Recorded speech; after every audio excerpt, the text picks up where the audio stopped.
And the following video is brought to you by wolfstreet.com. Don Quijones on the whole European banking crisis. Now, you know the Spanish bank failed. I told you that the other day. No real breaking news anywhere for some reason. Completely failed. Bailed in. I believe it was bailed in they bought it for like $1. Spain's largest bank bought the sixth largest bank for like $1. And it's taking over that carcass, if you will.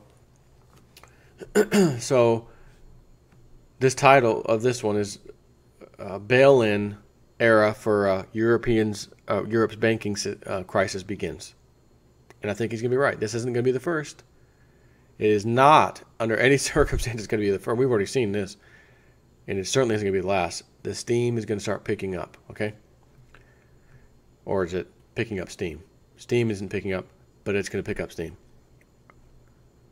Matter of fact, where did the term picking up steam come from? I'm going to assume it was the old train days of steam engines, but I want to, what the hell did that come from? Also found in dictionary.com. To improve at a quicker rate.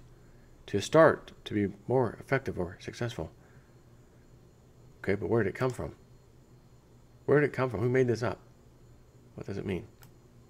Pick up, where did it come from? Head, origin. Okay, what? A body of water in reserve at a height. No? So when the engineers want to get the train moving, he needs to build up enough head steam pressure to move the train. Picking up steam. Boom. Thought it had something to do with that. Banco Popular, until today, which was actually the 7th, Spain's sixth largest bank, is no more. Its assets, including a massive portfolio of small business clients, now belong to Banco Santander, Spain's biggest bank. So this is covering what I was just talking about. The global giant now has 17 million customers in Spain, a country of just 45 million people. The price was €1. Spain's Ministry of the Economy revealed that by 3 p.m. Tuesday, Popular was no longer able to contain the deposit outflow, i.e. a run on the bank. You love how they just changed the terms. They just changed the phrase. There was a bank run and they couldn't withstand it. Nope. Popular was no longer able to contain the deposit outflow. It had exhausted all of its lines of liquidity, both ordinary and extraordinary. It had run out of collateral to cover any further lines of emergency liquidity. This apparently triggered the intervention by the European Central Bank's Single Resolution Board, which decided on Tuesday that the bank was failing or likely to fail. It was failing or likely to fail. No. It's absolutely failing. It was always failing. Not likely, not maybe. Absolutely failing. And would have to be wound down unless a buyer could be found. And as I said the other day, with two people looking at it, they said, well, we can't even make do with your book. We don't even know what your books are so messed up. The accounting's so wrong. 6 ways from Sunday. We don't even know what it's worth. We don't know anything. Oh. Well, we'll give it to the Spain's largest bank in that case for $1. What would you do for $1? $1. Banco Popular's shareholders, who'd been repeatedly suckered into handing Popular fresh funds in numerous capital expansions, will be wiped out. Holders of Popular's riskiest bonds, the AT1 bonds and AT2 bonds, or also known as COCO bonds, also got wiped out. These bonds had already plunged in recent weeks, but the bank's senior bondholders and depositors were spared. To plug the remaining hole of Popular's non-performing loans, Santander has said it would set aside 7.9 billion euros, most of which will be raised in a fresh 7 billion rights issue. So the largest bank of Spain doesn't have approximately 8 billion to put into this themselves. They've got to raise it too. Interesting. The decision taken today safeguards the depositors and critical functions of Banco Popular. This shows that the tools given to resolution authorities after the crisis are effective to protect taxpayers' money from bailing out banks. But who got bailed in? the bondholder, the AT1s, A2 and AT2, which are cocoa bond, they got screwed. Oh, so someone did lose. Yeah. Which again, that's how it should be. But when anybody loses, doesn't it kind of suck when you're bailed in one way or the other? It kind of sucks. But again, in this case, the depositors didn't have to get bailed in. They got enough from the investors through the bonds. Had they not, depositors may have been bailed in, at least to some extent, right? This marks the first time under the EU's Bank Recovery and Resolution Directive, passed in January 2016, that shareholders and subordinate bondholders of a European bank have not been bailed out by taxpayers, but were bailed in. And it was the first time that a banking failure was allowed to occur in either Spain or Italy, whose resolution didn't involve taxpayer intervention. Perhaps the Eurozone's banking authorities are finally growing some teeth. The fact that financial markets received the bail-in of Popular's investments calmly tells the European Central Bank that investor bail-ins are the route to go. And so the rule takes hold. Next stop, Italy. The ECB's decision to wind down Popular stands in sharp relief with its decision last week to award Italy's, you know this bank, Monte dei Paschi, a last-minute reprieve on the grounds that the Italian lender was not insolvent, just liquidity challenged. If it goes ahead, the rescue of MPS will be the largest government intervention in Italy's financial sector since the nationalization of Italian credit institutions during the Mussolini dictatorship. Whoa!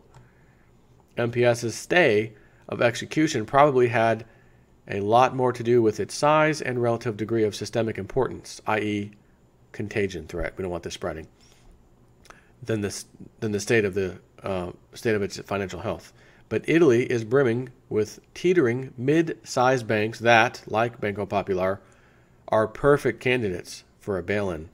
Of Italy's 500 banks, 113, or 20+%, are at risk with a Texas ratio, as they call it, of 100 or more, and 24 are seriously in trouble with a Texas ratio of over 200. Again, after 100, it's bad news. They include the two mid-sized Veneto bank-based banks, Banco Popolare. Oh, so there's Spain has Popular, Banco Popular. Italy has Banca Popolare di Vicenza and Veneto Banca, which have already received billions of euros in taxpayer assistance, but are still desperately trying to avoid a bail-in. Like I said, the first bailout and the TARP funds, it means nothing. These banks are insolvent from the day they open their doors because they have to lend money. They take their account holders, take all that money, they lend it out, leave a very, very tiny fraction of reserves in there, and they lend out more money than they actually have to begin with. But they, again, normally you have, let's say, $1 million in the bank. The bank does, let's say, as in your money and my money. And they keep like 1%. It's supposed to be a ratio of 9 to 1. So in theory, they should be able to lend out, $100,000 or so, somewhere around there, of the million that they've got. Lend out $900,000, keep $100,000 in reserves.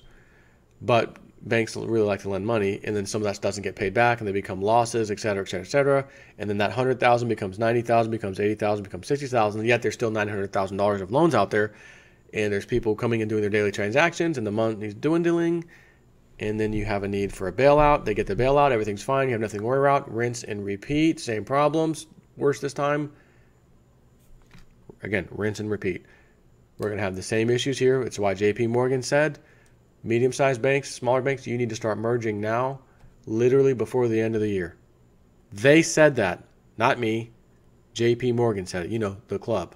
JP Morgan said, you need to start merging now because you're going to have some liquidity problems by the end of the year. And I told you that's their way of having them buy up the other one. Big bank takes little bank, or in this case, medium bank takes little bank, or medium bank merges with medium bank, which took little bank, and then the whale comes in. The whale being the top, the 6 banks, 6 to 8, 9 banks, Citigroup, Bank of America, JP Morgan. and then they're going to gobble up the medium-sized banks ultimately. So, to qualify for more public funds, they were instructed by the European Commission last week to find an additional 1 billion euros in private capital. If you can come up with $1 billion in private, we'll be okay. We'll, again, to qualify for more public funds, you need to get, this is the equivalent of you needing a loan from a bank, and they're a little worried about you because your numbers ain't looking good, debt ratios are horrible. You need $1 million, yeah. If you can raise $100,000 privately, we'll give you the $1 million. But hold on, my credit is horrible, my debt levels are horrible, not payable, I'm struggling, I can't survive, I need this loan from you just to survive, and you want me to find someone else, a credit card, someone's going to give me a credit card, I'm going to be declined. No one's going to do that. And by the way, why would you want me to do that? Either you trust in me and you're just going to give me what I need, $1 billion loan or whatever, or not. No, we needed, which it didn't say what the loan was. They needed them to get $1 billion in private capital. So how much is that going to allow them to give them? You give them $10 billion. Whoa, you raised $1 billion? We'll give you 10. Here you go. On the house, on the taxpayers. Don't sweat it. Then there are banks like Banca Carige, which has been sinking in recent days after the bank's top investor criticized CEO Guido Bastianini and its chief, it's me, Bastianini, I'm gonna win, and its chief financial officer for their management. As Bloomberg reports, the lender is seeking to replenish capital through a 450 million euro stock sale and reduce bad loans to stay afloat. Okay. How does reducing bad loans keep you afloat? If it's a bad loan, you're not making money. It's on your books. It's not making you money. How do you just reduce it and that makes you better? Because even if you wrote it off and just said, the hell with it, it's gone, it doesn't make you better. The money's still not coming in. What is it? What is this? To stay afloat. And then we have the contagion risk. Bail-ins of investors are the way that banks should be resolved, but in banking systems that are beset with deep-seated structural problems, such as Italy, there is a risk that bailing in one or two banks could prompt depositors and investors to move funds from weak banks to stronger banks, including banks outside the country, creating liquidity stress and even bank runs. As we've seen in the collapse of Popular, banks can often have existential issues simmering away in the background for months, if not years. But once they're thrust into the foreground, it can take just days for the confidence of depositors and investors to completely vanish. In Spain, there are far fewer banks today than there were 6 years ago at the onset of the country's banking crisis. As such, the risk of contagion spreading from one bank to another is limited. By contrast, in Italy, where the problems with the banks, in particular the preponderance of non-performing loans, have been left to fester for years, the contagion risks both within the banking system and beyond it are extremely high. So, interesting stat. In Spain, there are far fewer banks today than there were 6 years ago. What did Lindsey Williams say 6 years ago or more? His friend, Ken Fromm, when this all ends, we want 6, 7, 8, 9, somewhere around there, banks, and he was talking about America, and that's it. And it's the too big to fail banks. They're going to be the only banks left. You'll have a choice of 6, 8, 9, somewhere around there, that'll be left after they gobble up all the smaller banks because they're going to fail. Because the smaller banks didn't get bailed out, remember? They never got bailed out. It was only the big banks that got bailed out. So that was the plan. We shall see if it's going to unfold that way.